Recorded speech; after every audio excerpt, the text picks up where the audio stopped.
ഇന്ന് നമുക്ക് 2023 റിലീസായ വിൻസി അലോഷ്യസ് കേന്ദ്ര കഥാപാത്രത്തിലെത്തുന്ന രേഖ എന്ന മലയാള സിനിമയുടെ കഥ നോക്കിയാലോ?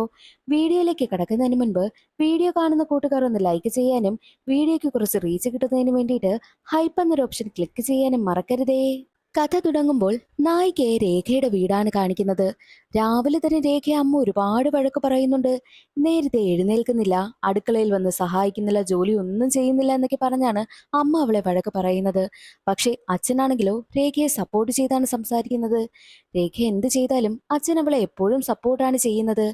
രേഖയ്ക്ക് ഒരു കാമുകനുണ്ട്. കാമുകന്റെ പേര് അർജുൻ എന്നാണ്. അർജുൻ അങ്ങനെ പ്രത്യേകിച്ച് ജോലിയും കൂലിയൊന്നുമില്ല. എന്നാൽ ഇപ്പോൾ അവന്റെ അച്ഛൻ നടത്തുന്ന പലചരക്ക് കടയിൽ സാധനമൊക്കെ എടുത്തു കൊടുക്കുവാനായി നിൽക്കുകയാണ്. അങ്ങനെ രേഖ രാവിലെ തന്നെ കാമുകനെയും ഫോൺ വിളിച്ച് കിണറ്റിനടുത്തേക്ക് വരുമ്പോഴോ അവളുടെ കൈ തട്ടി ഒരു കുടം നേരെ കിണറ്റിലേക്ക് പോകുന്നു. കിണറ്റിൽ വീണ കുടമെടുക്കുവാനായിട്ട് ആളുകളൊക്കെ വരുന്നുണ്ട്. അതേസമയം രേഖയെ കാണുവാനായിട്ട് അർജുനും അകത്തേക്ക് കയറും. എന്നാൽ അകത്തേക്ക് വന്ന അർജുൻ ഉടനെ തന്നെ അവളെ കെട്ടിപ്പിടിക്കുകയും കിസ് ചെയ്യുകയും ഒക്കെയാണ് ചെയ്യുന്നത്. അവൾക്കാണെങ്കിൽ വല്ലാത്ത പേടി. ആരെങ്കിലും കാണുമോ എന്നതായിരുന്നു അവളുടെ ഭയവും. എന്നാൽ ആ നാട്ടിൽ ജയകൃഷ്ണൻ എന്നൊരു പയ്യനുണ്ട്. ജയകൃഷ്ണന്റെ മാമൻ ആ നാട്ടിലെ മെമ്പറാണ്. മെമ്പർ രേഖയെ കാണുമ്പോഴെല്ലാം അവൾ ഫോൺ വിളിച്ചുകൊണ്ടൊക്കെ നടക്കുന്നത് കൊണ്ട് തന്റെ അനന്തരവനായ ജയകൃഷ്ണനുമായിട്ട് അവൾ പ്രണയത്തിലാണോ എന്നൊരു സംശയം ഉണ്ടാകുന്നു. അങ്ങനെ രേഖയാണെങ്കിലോ സാധനം വാങ്ങുവാനായിട്ട് അർജുന്റെ അച്ഛന്റെ പലചരക്ക് കടയിലേക്ക് പോകുന്നു. അർജുന്റെ അച്ഛനും അർജുന്റെ അച്ഛന്റെ കൂട്ടുകാരനും കൂടി അവിടെ ഇരുന്ന് നാട്ടിലുള്ളവരുടെയൊക്കെ നുണ പറഞ്ഞുകൊണ്ടിരിക്കുകയാണ്.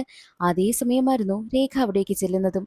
അർജുനാണെങ്കിൽ അവളോട് നല്ല സ്നേഹത്തിൽ തന്നെ സാധനങ്ങളൊക്കെ എടുത്തു കൊടുക്കുകയും പകരം പൈസ ഒന്നും വാങ്ങിയതൊന്നുമില്ല. രേഖ അവിടെ നിന്നും സന്തോഷത്തോടു കൂടി പറഞ്ഞു വിടുന്നു. രേഖ പോയി കഴിഞ്ഞതും അർജുന്റെ അച്ഛനും അച്ഛന്റെ കൂട്ടുകാരനും കൂടി രേഖയെ കുറ്റം പറയും. അർജുനത് അത്ര ഇഷ്ടമായതേയില്ല. എന്തിനാ ആവശ്യമില്ലാത്ത കാര്യങ്ങളൊക്കെ പറയുന്നത്, ആ കുട്ടി ഒരു പാവമാണെന്നായിരുന്നു അർജുൻ പറയുന്നതും. അങ്ങനെ രേഖ വീട്ടിലേക്കും എത്തുന്നു. അപ്പോൾ ദേ മെമ്പർ അവിടെ ഇരിക്കുന്നു. രേഖയ്ക്ക് പ്രായമൊക്കെ ഒരുപാടായില്ലേ, വിവാഹമൊക്കെ നോക്കുന്നില്ലേ എന്നാണ് മെമ്പർ അച്ഛനോട് ചോദിക്കുന്നത്. ജയകൃഷ്ണനുമായിട്ട് അവൾ പ്രണയത്തിലാണെന്ന് കരുതിയിട്ടാണ് മെമ്പർ ദേ ഇപ്പോൾ കല്യാണക്കാര്യം പറഞ്ഞു വന്നിരിക്കുന്നത്. രേഖയ്ക്ക് അർജുനുമായിട്ട് പ്രണയത്തിലായതുകൊണ്ട് തന്നെ മറ്റുള്ള വിവാഹത്തിനൊന്നും അവൾക്ക് താല്പര്യമില്ലല്ലോ. മെമ്പറാണെങ്കിൽ ഈ ഒരു വസ്തു എത്ര സെന്റ് വരും, വീടൊക്കെ എത്രയുണ്ട് എന്നുള്ള കാര്യമൊക്കെ ചോദിക്കുമ്പോഴോ ഇയാളെന്താ വീട് വാങ്ങാൻ വന്നതാണോ എന്ന മട്ടിലിരിക്കുകയാണ് രേഖയുടെ അച്ഛനും. അന്നേ ദിവസം രാത്രി രേഖ ഉറങ്ങുവാനായി കിടക്കും. അർജുനോട് ചാറ്റ് ചെയ്തുകൊണ്ട് കിടക്കുകയാണ്. എന്നാൽ അർജുനാണെങ്കിൽ വീഡിയോ കോൾ ചെയ്യുന്നു. മാത്രവുമല്ല രേഖയോട് വളരെ മോശമായിട്ടൊക്കെ അവൻ സംസാരിക്കുന്നുണ്ട്. അതവൾക്ക് അത്ര ഇഷ്ടമായതേയില്ല. കാമുകയും കാമുകനുമല്ലേ എന്നുള്ള മട്ടിലാണ് അർജുൻ സംസാരിക്കുന്നതും. പക്ഷേ രേഖ കോള് കട്ട് ചെയ്ത് കളയുന്നു. കുറച്ചു നേരം കഴിഞ്ഞതും രേഖയുടെ അച്ഛൻ ചൂട് താങ്ങാനാകാതെ സിറ്റ് ഔട്ടിൽ ഇറങ്ങി കിടക്കുകയാണ്. ഞാൻ സിറ്റ് ഔട്ടിൽ ഇറങ്ങി കിടക്കുകയാണ്, ഡോറ് തുറന്നു കിടക്കട്ടെ എന്നും അച്ഛൻ രേഖയോട് പറയുന്നു. അങ്ങനെ രേഖയാണെങ്കിൽ വീണ്ടും ഉറങ്ങുവാനായി കിടക്കും. അതേസമയം അർജുനെ വഴക്കു പറയണ്ടായിരുന്നു എന്നൊക്കെ അവൾ ചിന്തിച്ച് അവൾ സോറി പറയും. അർജുനെ വിളിക്കുന്ന സമയത്ത് ദേ നീ ഒന്ന് വാതിൽ തുറന്നേ എന്ന് അർജുൻ പറയുന്നു. അത് കേട്ട് രേഖ ഞെട്ടിപ്പോകും. പേടിച്ച് പേടിച്ച് രേഖ വാതിൽ തുറക്കുന്നു. അകത്തേക്ക് കയറിയ അർജുൻ വാതിലടച്ച് കുറ്റിയിടുകയാണ്. എന്നിട്ട് രേഖയ്ക്ക് മുറുക്കും കൊടുക്കുകയാണ്. രേഖയ്ക്ക് മുറുക്ക് ഒരുപാട് ഇഷ്ടമാണ്. എപ്പോഴും അവളുടെ അച്ഛൻ അവൾക്ക് മുറുക്ക് വാങ്ങി കൊടുക്കാറുണ്ട്. മുറുക്കം കഴിച്ചുകൊണ്ട് നിൽക്കുന്ന രേഖ വളരെ പേടിച്ചാണ് നിൽക്കുന്നത്. ആരെങ്കിലും കണ്ടാലോ എന്ന ചിന്തയായിരുന്നു രേഖയ്ക്ക്. പക്ഷെ അർജുൻ അവളെ സമാധാനിപ്പിക്കുകയും അവളോടിരുന്ന് സംസാരിക്കുകയും ഒക്കെ ചെയ്യുന്നു. ഒടുവിൽ അവർ രണ്ടുപേരും ഫിസിക്കൽ റിലേഷൻഷിപ്പിൽ ഏർപ്പെടുകയാണ്. എല്ലാം കഴിഞ്ഞ് രണ്ടുപേരും ജനലിലൂടെ പുറത്തേക്ക് നോക്കി സംസാരിച്ചുകൊണ്ട് നിൽക്കുമ്പോഴോ രേഖയോട് അർജുൻ സംസാരിച്ചുകൊണ്ട് നിൽക്കുന്ന സമയത്ത് രേഖയുടെ മരണപ്പെട്ടു പോയ വളർത്തുനായായ ചിക്കുവിന്റെ കാര്യം അന്വേഷിക്കുന്നു. മുൻപും ഫോൺ വിളിക്കുന്ന സമയത്ത് അവൻ ചിക്കുവിന്റെ കാര്യമൊക്കെ തിരക്കാറുണ്ട്. ചിക്കു മരണപ്പെട്ടു പോയി എന്നറിഞ്ഞപ്പോൾ അർജുൻ സന്തോഷിക്കുകയാണ് ചെയ്തിരുന്നതും. നീ എന്തിനാ എപ്പോഴും ചിക്കുവിന്റെ കാര്യം ചോദിക്കുന്നത്? അല്ല, ചിക്കുവിന്റെ കാര്യം പറയുമ്പോഴൊക്കെ നിനക്ക് എന്താ സന്തോഷമെന്ന് ചോദിക്കുമ്പോൾ അതിനെ കൊന്നതേ ഞാൻ തന്നെയാണെന്നും അർജുൻ പറയുന്നു. അത് കേട്ടതും രേഖ ഞെട്ടിപ്പോവുകയാണ്. കാരണം രേഖയ്ക്ക് തന്റെ വളർത്തുനായ ചിക്കുവിനെ ഒരുപാട് ഇഷ്ടമായിരുന്നു. അർജുൻ അങ്ങനെ പറഞ്ഞത് കേട്ട് അവൾ ആകെ ഷോക്കായി പോവുകയും നീ എന്തിനാ ചിക്കുവിനെ കൊന്നതെന്ന് അർജുനോട് ചോദിക്കുമ്പോഴോ അതെപ്പോഴും എന്നെ കാണുമ്പോൾ കുരയ്ക്കുമായിരുന്നു. മാത്രമല്ല ആ ഒരു നായ്ക്കുട്ടി ഉണ്ടെങ്കിൽ എനിക്ക് നിന്നെ കാണാൻ വരാൻ പറ്റില്ലല്ലോ, അതുകൊണ്ടാ ഞാൻ അതിനെ അങ്ങ് കൊന്നുകളഞ്ഞതെന്നും അർജുൻ പറയുന്നു. എന്നിട്ട് അവനാണെങ്കിലോ അവളെ കെട്ടിപ്പിടിക്കുകയാണ്. വീണ്ടും അവളുമായിട്ട് അവൻ ഫിസിക്കൽ റിലേഷൻഷിപ്പിൽ ഏർപ്പെടുന്നു. അപ്പോഴും രേഖ ചിന്തിക്കുന്നതെല്ലാം അർജുന്റെ സ്വഭാവത്തെ പറ്റിയാണ്. അർജുൻ പോകുമ്പോഴും ഇപ്പോഴും അവനെ പേടിയോടുകൂടിയാണ് രേഖ നോക്കുന്നത്. അടുത്ത ദിവസം രാവിലെ രേഖ ഉറക്കമുണരുന്നത് അമ്മയുടെ കരച്ചിൽ കേട്ടാണ്. ചെന്ന് നോക്കുമ്പോഴോ അച്ഛൻ മരണപ്പെട്ടു കിടക്കുന്നു. അമ്മയാണെങ്കിലോ പൊട്ടിക്കരയുകയാണ്. അത് കണ്ട് ഷോക്കായി നിൽക്കുകയാണ് രേഖ. കാരണം ഒരസുഖവുമില്ല, നല്ല ആരോഗ്യത്തോടു കൂടിയിരുന്ന മനുഷ്യൻ രാവിലെ ആയപ്പോൾ മരണപ്പെട്ടു കിടക്കുന്നു. എങ്ങനെയായിരിക്കാം ഇത് സംഭവിച്ചതെന്നും അവൾ ചിന്തിക്കുന്നു. രേഖയ്ക്ക് എന്തൊക്കെയോ സംശയം തോന്നുകയാണ്. രേഖയ്ക്ക് ഒന്ന് ഉറക്കെ കരയാൻ പോലും കഴിയാത്തൊരു മാനസികാവസ്ഥയായിരുന്നു. അങ്ങനെ അച്ഛന്റെ മരണാനന്തര ചടങ്ങുകളെല്ലാം നടക്കുകയാണ്. മരണത്തിന് പങ്കെടുക്കുവാനായി വരുന്ന ഒരാൾ പറയുന്നത്, ബോഡി കണ്ടിട്ട് എനിക്കിത് സ്വാഭാവിക മരണമായിട്ടൊന്നും തോന്നുന്നില്ല, ഇത് മറ്റെന്തോ ആണ്, ആരോ കൊല ചെയ്തതാണ് എന്നുള്ള തന്റെ സംശയമൊക്കെ അയാൾ പറയുന്നുണ്ട്. പക്ഷെ അതാരും അങ്ങനെ കാര്യമാക്കിയതേയില്ല. അയാൾ പറയുന്നതെല്ലാം പക്ഷെ രേഖ ശ്രദ്ധിക്കുന്നുണ്ടായിരുന്നു. രേഖയ്ക്കും അയാളുടേതുപോലുള്ള സംശയമാണ് തോന്നുന്നത്. പിന്നീട് അങ്ങോട്ടുള്ള ദിവസങ്ങളിലെല്ലാം വല്ലാത്തൊരു ഡിപ്രഷനിലൂടെയാണ് രേഖ കടന്നുപോയിക്കൊണ്ടേയിരുന്നതും. മാത്രമല്ല, രേഖയെ കാണുവാൻ വേണ്ടിയിട്ട് അർജുൻ വന്ന സമയത്ത് അവൻ നന്നായിട്ട് സ്മോക്ക് ചെയ്യുന്നുണ്ടായിരുന്നു. രേഖയുടെ വീടിന്റെ മുറ്റത്തു നിന്നും അർജുൻ വലിച്ചെറിഞ്ഞിട്ട് പോയ സിഗരറ്റിന്റെ കുറ്റികളൊക്കെ അവൾക്ക് കിട്ടുന്നു. അവൾക്ക് അർജുന് നല്ല സംശയമായി. അർജുനെ എത്ര തന്നെ വിളിക്കുവാനായിട്ട് നോക്കിയിട്ടും അവൻ കോൾ എടുക്കുന്നതേയില്ല. അവസാനം ഫോൺ സ്വിച്ച് ഓഫ് ആവുകയും ചെയ്തു. അർജുൻ എവിടെ പോയിന്നോ, എന്തുകൊണ്ടാണ് അവളുടെ കോൾ എടുക്കാത്തതെന്നോ അവൾക്കറിയാൻ കഴിയാതായി. ഉടനെ തന്നെ അവൾ നേരെ വരുന്നത് അർജുന്റെ അച്ഛന്റെ കടയിലേക്കാണ്. അർജുൻ എവിടെ പോയി, എനിക്ക് അവനോടൊന്ന് സംസാരിക്കണമെന്നും രേഖ പറയുമ്പോൾ, നീ എന്തിനാ അർജുനോട് സംസാരിക്കുന്നത് എന്ന് പറഞ്ഞ് അവളെ വഴക്ക് പറഞ്ഞാണ് അച്ഛൻ അവിടെ നിന്ന് പറഞ്ഞു വിടുന്നത്. അവിടെ നിന്നും രേഖ നേരെ പോകുന്നത് ജയകൃഷ്ണനെ കാണുവാൻ വേണ്ടിയിട്ടാണ്. ജയകൃഷ്ണനടുത്തെത്തിയ രേഖ അർജുനെ കണ്ടിരുന്നു എന്ന് ചോദിക്കുമ്പോൾ, ആ കണ്ടിരുന്നു, ഞാൻ അവനെ ബസ് സ്റ്റോപ്പിൽ കൊണ്ടുവന്നാക്കിയത്, അവൻ എറണാകുളത്തേക്കാ പോയതെന്നും ജയകൃഷ്ണൻ പറയുന്നു. നിങ്ങൾ രണ്ടുപേരും തമ്മിൽ പ്രണയത്തിലാണോ എന്ന് ജയകൃഷ്ണൻ ചോദിക്കുമ്പോൾ അതിന് രേഖ മറുപടി കൊടുക്കില്ല. എറണാകുളത്ത് അവനങ്ങനെ ഫ്രണ്ട്സ് ഒന്നുമില്ല. അർജുന്റെ മാമൻ എറണാകുളത്ത് സെക്യൂരിറ്റി ആയിട്ടാണ് വർക്ക് ചെയ്യുന്നത്, കണ്ണനെന്നാണെന്ന് തോന്നുന്നു പേരെന്നുള്ള കാര്യവും ജയകൃഷ്ണൻ പറയുന്നു. അങ്ങനെ രേഖ നേരെ പോകുന്നത് കണ്ണന്റെ വീട്ടിലേക്കാണ്. കണ്ണനെ കുറിച്ചുള്ള കാര്യങ്ങളൊക്കെ അന്വേഷിക്കുമ്പോൾ കൂടുതൽ വിവരങ്ങളൊന്നും വീട്ടിൽ നിന്ന് കിട്ടിയതേയില്ല. ദിവസങ്ങൾ കടന്നുപോകെ രേഖയുടെ അവസ്ഥ കൂടുതൽ മോശമായി വന്നുകൊണ്ടേയിരുന്നു. അങ്ങനെ ഇവൾ നേരെ പോകുന്നത് ഒരു ഡോക്ടറിനെ കൺസൾട്ട് ചെയ്യുവാൻ വേണ്ടിയിട്ടാണ്. തന്റെ അച്ഛൻ മരിച്ചു പോയത് തന്നെയും അർജുനെയും ഒരുമിച്ച് കണ്ടതുകൊണ്ടാണോ, അങ്ങനെയാണോ അറ്റാക്ക് വന്ന് മരിച്ചത്, അതോ അർജുൻ വല്ലതും ചെയ്തതായിരിക്കുമോ എന്നുള്ള സംശയമായിരുന്നു രേഖയുടെ മനസ്സിൽ മുഴുവൻ. ഡോക്ടർ അങ്ങനെ അവളോട് ഒരുപാട് കാര്യങ്ങളൊക്കെ പറഞ്ഞ് ഉപദേശിക്കുകയും ഒക്കെ ചെയ്യുന്നുണ്ട്. അങ്ങനെ രേഖ സ്വന്തം ഇഷ്ടപ്രകാരം എറണാകുളത്തേക്ക് പോകുവാനായും തീരുമാനിക്കും. പക്ഷേ അവളുടെ അമ്മയ്ക്ക് അതത്ര ഇഷ്ടമായതേയില്ല. അച്ഛൻ മരിച്ചിട്ട് കുറച്ചു ദിവസം ആയതല്ലേ ഉള്ളൂ, അതിനിടയിൽ നീ എവിടേക്ക് പോകുന്നു എന്നൊക്കെ പറഞ്ഞ് അമ്മ തടയുവാനായി നോക്കിയിട്ടും രേഖ കേട്ടതേയില്ല. അവൾ നേരെ എറണാകുളത്തേക്ക് പോകുന്നു. രേഖ നേരെ എത്തിയിരിക്കുന്നത് അവളുടെ കൂട്ടുകാരിയുടെ അടുത്തേക്കാണ്. കൂട്ടുകാരി ആ ഒരു വിവരം രേഖയുടെ അമ്മയെയും അറിയിക്കുന്നു. രേഖ കുറച്ചു നേരം റെസ്റ്റ് എടുത്തതിന് ശേഷം നേരെ പോകുന്നത് കണ്ണനെ അന്വേഷിച്ചാണ്. ഒടുവിൽ സെക്യൂരിറ്റിയായ കണ്ണനെ കണ്ടെത്തുന്നു. കണ്ണനോട് അർജുൻ എവിടെയെന്ന് ചോദിക്കുമ്പോൾ, എന്താ മോളെ, എന്താ പറ്റിയത്, നിന്നെ അവൻ മോശമായിട്ട് പെരുമാറിയോ, നീ പ്രഗ്നന്റ് ആയോ, അതാണോ നിന്റെ അച്ഛൻ മരണപ്പെട്ടു പോയത് എന്നുള്ള കാര്യമൊക്കെ സെക്യൂരിറ്റി ചോദിക്കുന്ന സമയത്ത് അവൾ അതിനൊന്നും മറുപടി കൊടുക്കുന്നതേയില്ല. അർജുൻ എവിടെയാണ് എന്നായിരുന്നു അവൾ ചോദിച്ചുകൊണ്ടേയിരിക്കുന്നതും. എന്നാൽ അത് കേട്ട് അയാൾ പറയുന്നത്, ഒരു കാര്യം ചെയ്യാം, അർജുനെ ഞാൻ എന്റെ ക്വാർട്ടേഴ്സിലേക്ക് 6 മണിക്ക് വിളിച്ചു വരുത്താം, മോളും അവിടേക്ക് 6 മണിക്ക് എത്തണമെന്നും സെക്യൂരിറ്റി പറയുന്നു. കണ്ണൻ പറഞ്ഞതിന് ഓക്കെ പറഞ്ഞിട്ടാണ് രേഖ അവിടെ നിന്ന് പോയത്. 6 മണിക്ക് കണ്ണൻ വരാൻ പറഞ്ഞെങ്കിലും 5 മണിയായപ്പോഴേക്കും കണ്ണന്റെ ക്വാർട്ടേഴ്സിലേക്ക് രേഖ എത്തി. എന്നാൽ ഈ കണ്ണന്റെ സംസാരമൊന്നും അത്ര ശരിയല്ലായിരുന്നു. മോളെ, നീ സത്യം പറ, അവൻ എന്താ നിന്നെ ചെയ്തത്, നിന്നോടവൻ മോശമായി പെരുമാറിയോ, നിന്നെ അവൻ തൊട്ടോ, നിന്നെ അവൻ ഗർഭിണിയാക്കിയോ, അങ്ങനെയുള്ള കാര്യങ്ങളൊക്കെ ചോദിച്ചുകൊണ്ടേയിരുന്നു. ഇനി ഇതൊക്കെ നിന്റെ അച്ഛൻ അറിഞ്ഞോ, അതാണോ നിന്റെ അച്ഛൻ മരണപ്പെട്ടു പോയത്, ഇങ്ങനെയുള്ള ചോദ്യങ്ങൾ തന്നെയാണ് അയാൾ റിപ്പീറ്റ് ചെയ്തുകൊണ്ടേയിരുന്നത്.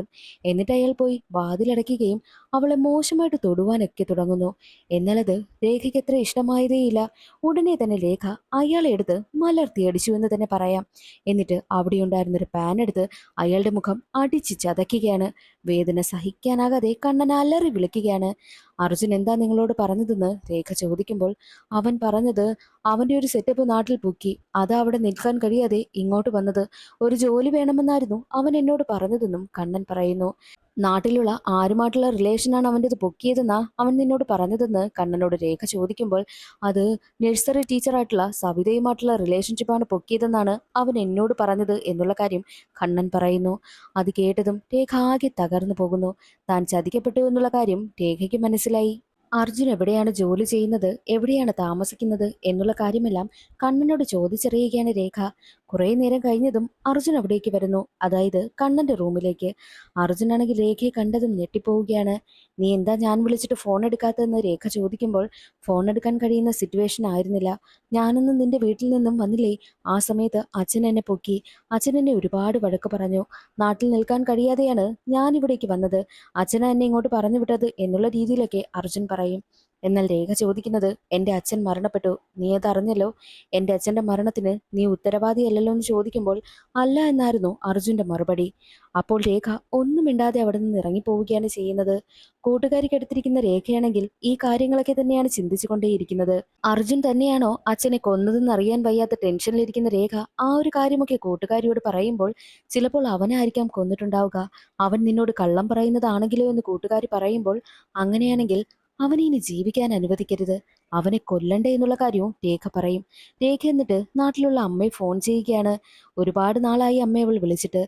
പോയിട്ട് നിനക്ക് ഇപ്പോഴാണോ എന്നെ വിളിക്കാൻ തോന്നിയതെന്ന് ചോദിച്ച് അമ്മ അവളെ വഴക്ക് പറയും. അമ്മയുടെ ചോദ്യത്തിന് മറുപടി കൊടുക്കാതെ നഴ്സറി ടീച്ചറായ സവിതയുടെ ഫോൺ നമ്പർ തരുവാനായിട്ടും പറയുന്നു. എന്നാൽ സവിത തൂങ്ങി മരിച്ചു എന്നുള്ള കാര്യം അമ്മ പറയുന്നു. എന്താ കാരണമെന്ന് ചോദിക്കുമ്പോൾ, അവളീ നാട്ടിലേതാ പയ്യനുമായിട്ട് ബന്ധമുണ്ടായിരുന്നു, അതവളുടെ ഭർത്താവ് പൊക്കി, അതാ അവൾ ആത്മഹത്യ ചെയ്തതെന്നും അമ്മ പറയും. ആരാ ആ പയ്യനെന്ന് രേഖ ചോദിക്കുമ്പോൾ, എനിക്കറിയില്ല എന്നുള്ള കാര്യമാണ് അമ്മ പറയുന്നത്.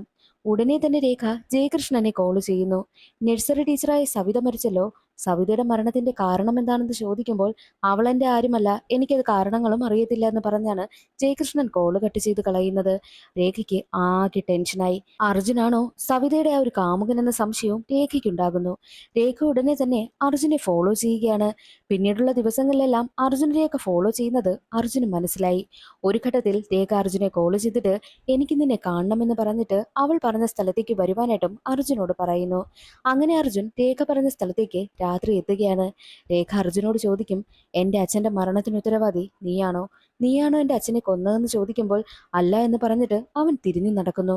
അവന്റെ പിന്നാലെ തന്നെ രേഖ പോവുകയാണ്. ഒരു ഘട്ടത്തിൽ അർജുനെ അവൾ അടിച്ചിടും. രേഖ അവനെ ഒരുപാട് തല്ലുന്നു. നീയല്ലേ എന്റെ അച്ഛനെ കൊന്നതെന്ന് ചോദിക്കുമ്പോൾ, അതേ എന്ന് അലറിക്കൊണ്ട് പറഞ്ഞ അർജുൻ രേഖയെ തിരിച്ചു തല്ലുകയാണ്. എന്നിട്ട് അവളുടെ ശരീരത്തിൽ കയറിയിരുന്ന അർജുനാണെങ്കിൽ അവളെ ശ്വാസം മുട്ടിച്ച് കൊല്ലുവാനായും ശ്രമിക്കും. നിനക്ക് നിന്റെ അച്ഛൻ്റെ അടുത്തേക്ക് പോകണ്ടേ എന്ന് ചോദിച്ചുകൊണ്ടാണ് അവൻ അങ്ങനെ ചെയ്യുന്നത്. പിന്നീട് രേഖയുടെ അച്ഛൻ എങ്ങനെയാണ് മരിച്ചതെന്നുള്ളൊരു ഫ്ലാഷ് ബാക്ക് ആണ് കാണിക്കുന്നത്. എന്തോ ശബ്ദം കേട്ട് അച്ഛൻ ഞെട്ടിയുണരുന്ന സമയത്ത് കാണുന്നതോ അർജുനെ. നീ എന്താടാ അവിടെ, നാളെ നിന്റെ അച്ഛനെ ഞാനൊന്ന് കാണട്ടെ, അച്ഛനോട് ഞാൻ കുറച്ച് കാര്യങ്ങൾ പറയുന്നുണ്ട് എന്ന് രേഖയുടെ അച്ഛൻ പറയുമ്പോഴോ, ദേഷ്യം വന്ന അർജുനാണെങ്കിൽ രേഖയുടെ അച്ഛന്റെ വായിൽ പൊത്തിപ്പിടിക്കുകയും ശ്വാസം മുട്ടിച്ച് രേഖയുടെ അച്ഛനെ കൊലപ്പെടുത്തുകയും ചെയ്തു. ഇതുപോലെ ഞാൻ നിന്റെ അച്ഛനെ കൊന്നത്, അതുപോലെ നിന്നെയും ഞാൻ കൊല്ലുമെന്ന് പറഞ്ഞിട്ടാണ് രേഖയവൻ ശ്വാസം മുട്ടിച്ചുകൊണ്ടിരുന്നത്. അവന്റെ കൈവശം ഒരു കത്തിയുണ്ടായിരുന്നു. ആ കത്തിയെടുത്ത് രേഖയെ കുത്തുവാനായി പോകുന്ന സമയത്ത് കത്തി അവന്റെ കയ്യിൽ നിന്ന് പിടിച്ചു വാങ്ങിയ രേഖ, കറിക്കത്തി എങ്ങനെയാണ് പിടിക്കേണ്ടതെന്ന് നിനക്കറിയില്ല, പക്ഷെ എനിക്ക് നന്നായിട്ട് അറിയാമെന്ന് പറഞ്ഞ കത്തി പിടിച്ചു വാങ്ങി അർജുനെ കുത്തുന്നു. അവൾ അർജുന്റെ ദേഹത്ത് ഒരുപാട് മുറിവുണ്ടാക്കുകയാണ്. ഒടുവിൽ അർജുനെ കെട്ടിപ്പിടിച്ച് അവന്റെ പണിയായുധം തന്നെ അവൾ കട്ട് ചെയ്തെടുക്കുന്നു. വേദന കാരണം തറയിൽ കിടന്ന് കരയുന്ന അർജുനെ കെട്ടിപ്പിടിച്ച രേഖ, സവതേച്ചി മരിക്കുന്ന സമയത്ത് പോലും നിന്റെ പേര് പറഞ്ഞിട്ടില്ല, കാരണം അവർക്ക് നിന്നെ അത്രയ്ക്കിഷ്ടമായിരുന്നു. സത്യത്തിൽ നമ്മൾ രണ്ടുപേരും തമ്മിൽ അങ്ങനെ പ്രണയിച്ചിട്ടൊന്നുമില്ലല്ലേ, എല്ലാവർക്കും പ്രണയമുണ്ട്, അതുപോലെ തന്നെ നമ്മൾക്കുമുണ്ട് പ്രണയം, അല്ലാതെ നമ്മൾ തമ്മിൽ എന്താ ഉണ്ടായിരുന്നത് എന്നൊക്കെ രേഖ പറയുന്നുണ്ട്. ആ ഒരു സീൻ അവിടെ കട്ടായി കുറച്ച് നാളുകൾക്ക് ശേഷമാണ് കാണിക്കുന്നത്. രേഖ ഇപ്പോൾ നാട്ടിലുണ്ട്. രേഖ അന്വേഷിച്ച് പോലീസ് ഉദ്യോഗസ്ഥർ എത്തുകയാണ്. പോലീസ് ഓഫീസർ പറയുന്നത്, ഇവിടെ മരണപ്പെട്ടു പോയ സവിതയിലെ ആത്മഹത്യ ചെയ്ത അവരുടെ കോൾ ഡീറ്റെയിൽസ് ഒക്കെ പരിശോധിച്ച സമയത്ത് അർജുൻ എന്ന പയ്യന്റെ പേരാണ് ഒരുപാട് കണ്ടിരുന്നത്. അർജുന്റെ കോൾ ഡീറ്റെയിൽസ് പരിശോധിച്ച് നോക്കിയപ്പോഴോ മോളുടെ പേരാ കണ്ടത്. മോളും അർജുനും തമ്മിൽ പ്രണയത്തിലായിരുന്നു എന്ന് ചോദിക്കുമ്പോൾ അതേ എന്ന് രേഖ സമ്മതിക്കുന്നു. അല്ല, ഇപ്പോൾ ഞങ്ങൾ ഇവിടേക്ക് വന്നതിന് കാരണം, ഞങ്ങൾ അർജുനെ അന്വേഷിച്ച് പോയപ്പോഴോ അവൻ മിസ്സിംഗ് ആണെന്ന് അറിയാൻ കഴിഞ്ഞത്. ഞങ്ങൾ അവനെ എവിടേക്ക് അന്വേഷിച്ച് പോയോ അതേ സ്ഥലത്തേക്ക് മോളും പോയതായിട്ട് അറിഞ്ഞു. എന്താ പ്രശ്നമെന്നുള്ള കാര്യം പോലീസ് ഉദ്യോഗസ്ഥൻ ചോദിക്കുമ്പോൾ, ഞങ്ങൾ രണ്ടുപേരും പ്രണയത്തിലായിരുന്നു, പക്ഷേ അവൻ ലോക ഫ്രോഡായിരുന്നു എന്നുള്ള കാര്യം എനിക്ക് മനസ്സിലായതോടുകൂടി ആ ഒരു ബന്ധം പറഞ്ഞവസാനിപ്പിക്കാൻ വേണ്ടിയിട്ടാണ് ഞാൻ പോയത്. അവനെ കണ്ടില്ല, അത് കാരണം തിരിച്ചു വരേണ്ടി വന്നു എന്നുള്ള കാര്യം രേഖ പറയുന്നു. അവനെ അന്വേഷിച്ചാ ഞങ്ങളും നടക്കുന്നത്. അവൻ എവിടെയാണെന്ന് അറിയാൻ വയ്യ. അവനെ മോൾ ഒളിപ്പിക്കാനോ ഒന്നിനും ശ്രമിക്കരുതേ. അവൻ ലോക ഫ്രോഡാണ്. അതുകൊണ്ട് തന്നെ അവനുമായിട്ട് ബന്ധമൊന്നും വെക്കരുതെന്നുള്ള കാര്യം പോലീസ് ഉദ്യോഗസ്ഥൻ പറയുന്നു. മാത്രമല്ല, രേഖയുടെ ദേഹത്തൊക്കെ ഒരുപാട് മുറിവുള്ളതുകൊണ്ട് ഇതെന്ത് പറ്റിയതാന്ന് പോലീസ് ഉദ്യോഗസ്ഥൻ ചിരിച്ചുകൊണ്ട് ചോദിക്കുമ്പോൾ, പെണ്ണുങ്ങളല്ലേ സാറേ, അടുക്കളയിൽ ഒരുപാട് പണിയുണ്ട്, അങ്ങനെ പറ്റിയതാണെന്നാണ് രേഖ പറയുന്നതും. പോലീസ് ഉദ്യോഗസ്ഥൻ അവളെ നോക്കി പുഞ്ചിരിക്കുന്നു. മോളുടെ പേരെന്താന്ന് പോലീസ് ഉദ്യോഗസ്ഥൻ ചോദിക്കുമ്പോൾ രേഖ എന്ന് പറയുന്നിടത്ത് സിനിമയുടെ കഥ അവസാനിക്കുന്നു. ഇന്നത്തെ ഈ ഒരു വീഡിയോ എല്ലാവർക്കും ഇഷ്ടമായെന്ന് കരുതുന്നു. ഇഷ്ടമായാലൊന്ന് സപ്പോർട്ട് ചെയ്യാൻ മറക്കരുതേ. അടുത്തൊരു വീഡിയോയിൽ കാണാം. അതുവരെ എല്ലാവർക്കും ബൈ.